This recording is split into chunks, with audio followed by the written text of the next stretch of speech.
Even our press don't tire.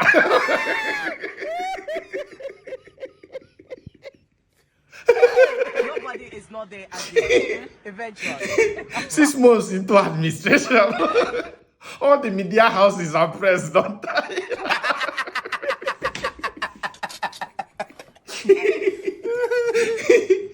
They don't look at the next election. And they never leave. They have left. See, 6 months don't be them like 6 years.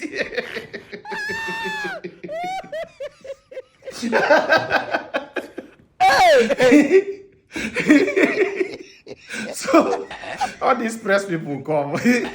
People be the wait now, but they ask a question. Yes. Like, how is the country going? God have mercy on us. Now press begin they ask me to be. So If, for example, in 2027, and you are given the opportunity to become his vice, will you do that? even Peter be shocked.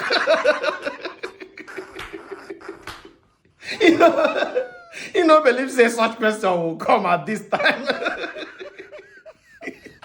Because normally the question we press they ask by this time like this 6 months. Now still about the past election. Sir, the election, do you have any grudge? Is the administration going well? Have you forgiven? None of the question come. They went straight. This one not be suffering when the third person. You're feeling it from the diaphragm. Wait, I will show as he take Asara. So, sir, what are you going to say about 2027 if you are asked to run or to run as vice president? CP Toby.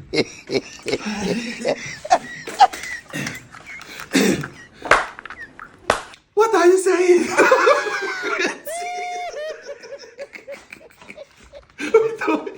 Toby too na savage. Toby said, what 2027? The country is in deep mess. You're asking about the election. What are we talking about the election? Your children are hungry. Your children are not going to school. Things are skyrocketing. And you're talking about 2027 election. Don't ask me such questions.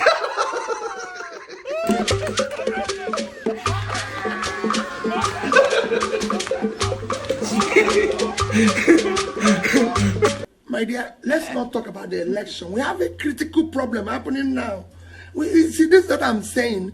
We should all come together. Even you as a journalist should look beyond the election. People are dying of hunger. And we're talking about the election. You repeat them again. Peter Obi is not desperate to be the president of Nigeria. I'm desperate to see Nigeria working. If Nigeria is working today, I must not run for president. Everybody joke. Peter Obi, they look those press like, you should say this one's get future. How can you be talking about 2027 when the country is going down? What happens in the next election? I've said this publicly. Peter Obi is not desperate to be Nigerian president and desperate to see Nigeria work. Your children are suffering. So don't ask me that type of question, please. I'm begging you. Let's talk about how to save the country. If the country is working, I mustn't be president. If I listen to Peter Obi talk like this, I just the pity. I just the vex because see what thing we lose. What we ordered versus what we get. I am not desperate to be the president of Nigeria. I am desperate to see Nigeria working. Nigeria is not working. Mamma mia. If, for example, in 2027, and you are given the opportunity to become his vice, will you do that? Then secondly, sir, My dear, let's not talk about the election. We have a critical problem happening now. See, this is what I'm saying. We should all come together. Even you as a journalist should look beyond the election. People are dying of hunger. And we're talking about the election. What happens in the next election? I've said this publicly. Peter Obi is not desperate to be Nigerian president and desperate to see Nigeria work. Your children are suffering. So don't ask me that type of question, please. I'm begging you. Let's talk about how to save the country. If the country is working, I mustn't be president. Let the country work for our future. Okay. I want the children of here to be looked after. So what is the essence of me voting if I cannot tell you what you're doing is wrong? I can as well hire you. If I hire you to do something for me, I pay you to do something for me, and you don't do that thing right, you're telling me I should not complain. Listen, because I hire you. Listen. When you go for an election, you have a manifesto. One manifesto will say, I want to increase taxes. The other manifesto says, I want to reduce taxes. If you vote to increase taxes, you cannot come and tell me that you do not like high taxes. That's what I'm telling you.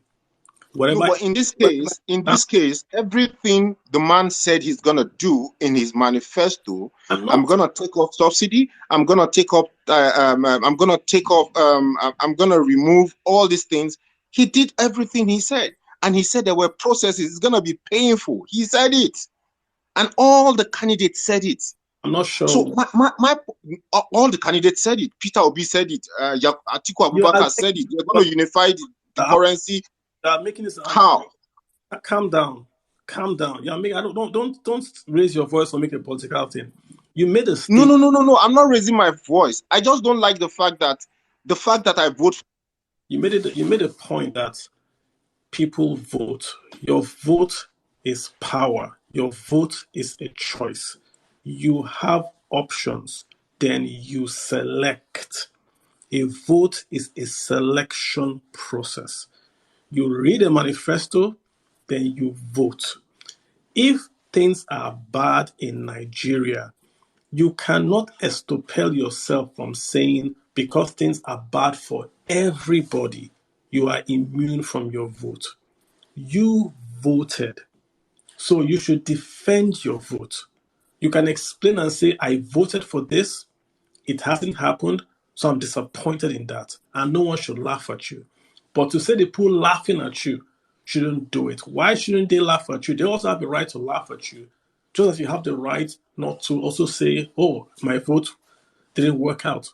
You can't tell people not to laugh at people. I mean, come on. If people vote, you voted. And you then come and say, oh, I don't like the policies. Didn't you vote? I give a good example. Imo State. The governor gave them 250,000 naira before the elections. He gave some youth 250,000 naira for elections. After the elections, the money was converted to a loan. Their accounts have been debited. Now they are crying all over social media that they were not told the cash was a loan. So you are saying that the folks that did not vote because of 250,000 should not laugh at the folks that collected 250,000 naira to vote someone into power. We shouldn't laugh at them or call them out. Of course we should. You sold There are two different things. You see, my problem is not... There are two different things you're mixing together. You're mixing them together. You can say it's my choice is my choice. Is that correct?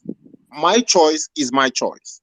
Irrespective of the consequence that comes with it, it is my choice. Am I correct? Secondly, for somebody to come and make gesture of it, you see, when you make a gesture of something like you are immune from it, it's funny for me. That's the funniest part of it. And if you talk about the manifesto, like I said, across board, the three major candidates, they all said the same thing. They all said the same thing, and they didn't tell us how. In fact, one of them of recent, they were asking him, he said he's going to do exactly what this guy is doing.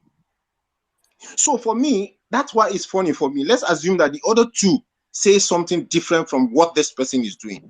And we all know the degradation that we have in the system. It didn't just start 5-8 years ago. Question for you. Yes, tell me. Would all Will all the three candidates have bought a 2 billion, 5 billion naira yacht?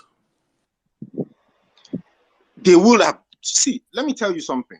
You see, because this person is there now, we can defend those other people. And I'll tell you, I agree with you. I'm asking one of them. Wait now. No. It's a simple question. Yeah, we have to move on. Will all three candidates, major candidates, have bought a $5 billion yacht at the same time on the supplementary budget? It's a simple question. No, they wouldn't have. They would have, because it wasn't purchased by them. It was done before they arrived. Did they ask them to report back? Listen. This is a simple question. Whoever bought it, someone signed it. So let me ask the question again. Would all three major candidates have signed off on a budget that included a $5 billion yacht when Nigerians were complaining about lack of food? Will all three have signed off? They wouldn't have signed off. And let me explain this. Like I said, Kalu, you are in the financial sector. Let me clear this. Wait now. Let me clear, Kalu. Bro, there's nothing to move on. Wait now. You asked question. Let me say something. Wait now. Let's move on. We're gonna move on. We're gonna move on. I apologize, but we'll have to move on. Bubu, let me just quickly clear this, Kalu. Let me quickly clear. Yeah. Good evening, everyone. Good evening, everyone. First off, I would like to appreciate you on this space, because this is one of the space that we hear the truth as it is, not somebody coming to bamboozle us. Though we hear other people say something about defending the government and all that. I would like to appreciate this space for giving us that platform to hear our voices. First and foremost, I want to talk something about the way government approaches, the way they do their spending and all that. I believe most of our politicians are hypocrites.